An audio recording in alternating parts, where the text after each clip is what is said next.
Hey yo everyone! It's that time of year again where we're rapidly approaching the holidays and gearing up for 2025. This year, 2024, also just so happens to mark the 10th anniversary of the Game Awards. Yeah, it's not a perfect award show, but I still think it is damn good and a great platform to celebrate the year's best games and get hyped for upcoming releases. 2024 may not have had as many heavy hitters as years past, but there were still plenty of newcomers to talk about. So, when the Game of the Year nominations were announced on Monday, people had some mixed feelings when it was revealed that Shadow of the Erdtree was one of the nominees. Elden Ring's massive expansion from this past summer was received with praise from critics and fans alike, but the fact that the content was just an add-on and not a brand new experience has gotten gamers confused and frustrated with the nomination. So today, I want to talk about the Game of the Year award and why it should or shouldn't include DLC. As always, if you enjoy the video, don't forget to leave a like and subscribe. Alright, let's get it.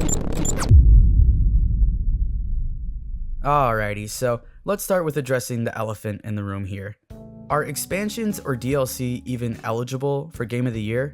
Well, we're having this conversation, so yeah, I guess they are. Right before the nominees were revealed, the Game Awards posted this statement to their website.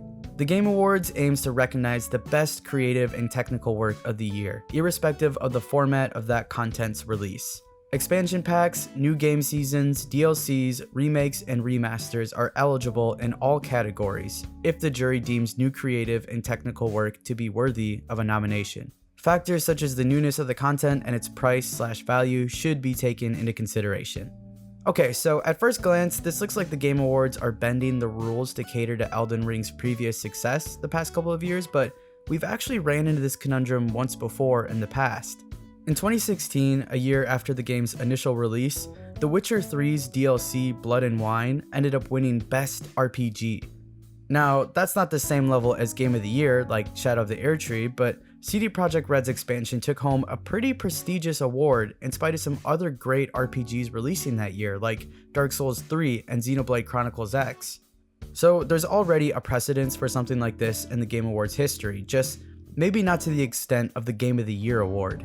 And just like most things in 2024, the internet got pretty heated over this topic.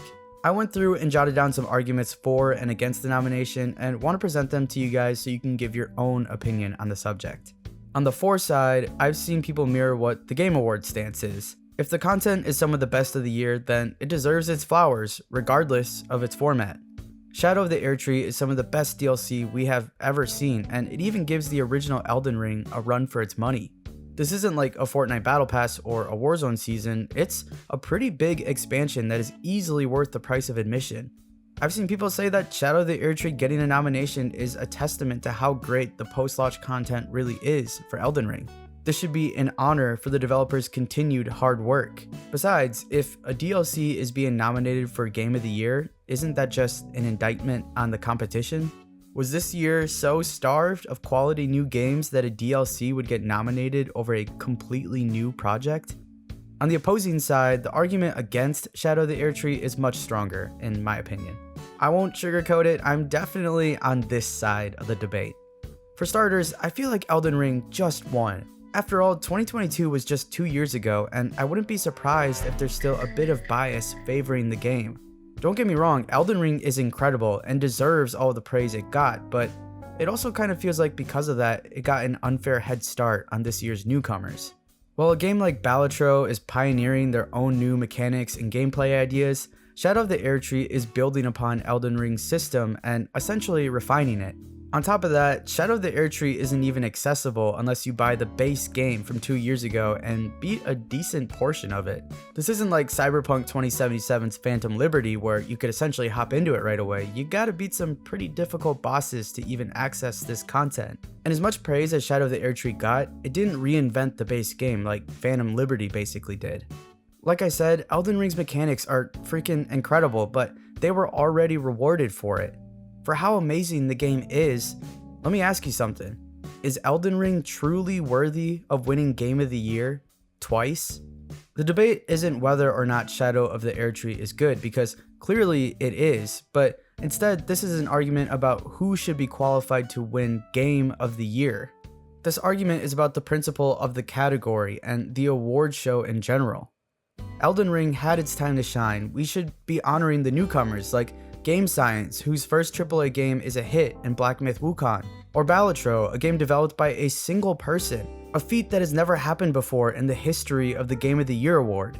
The category is named Game of the Year, not expansion or DLC.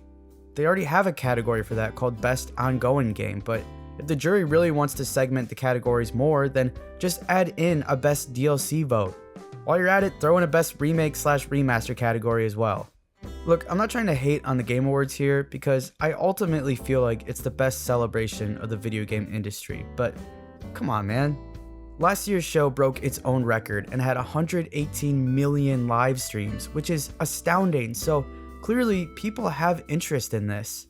With this amount of reach and influence in the gaming sphere, the award show has to hold itself to a higher standard. I mean, this isn't just Party Panda 17's Game of the Year nominations, it's supposed to be the entire industry's. As great as Shadow of the Erdtree is, how could a DLC possibly be nominated over a full, completely new game like Helldivers 2? I mean, the game basically reinvented itself from the original and was, quite honestly, a phenomenon that took over the entire gaming world. For it to not even be given a nomination is kinda disgusting, not gonna lie. At the end of the day, I'm just disappointed. I love you, Jeff. You've done incredible things for this industry and continue to support it in a way that really no one else ever has, but this is definitely a misstep on your end. I have this sinking feeling that if Shadow of the Erdtree wins Game of the Year, it will only open the floodgates for future expansion packs, making it more difficult for new games that are presenting innovative mechanics or ideas to win the award. This would make the future of the Game of the Year category more diluted, which in this case I don't think is a good thing. Full games that are entirely brand new would now have to compete with previously established titles with DLC that features nuanced release strategies.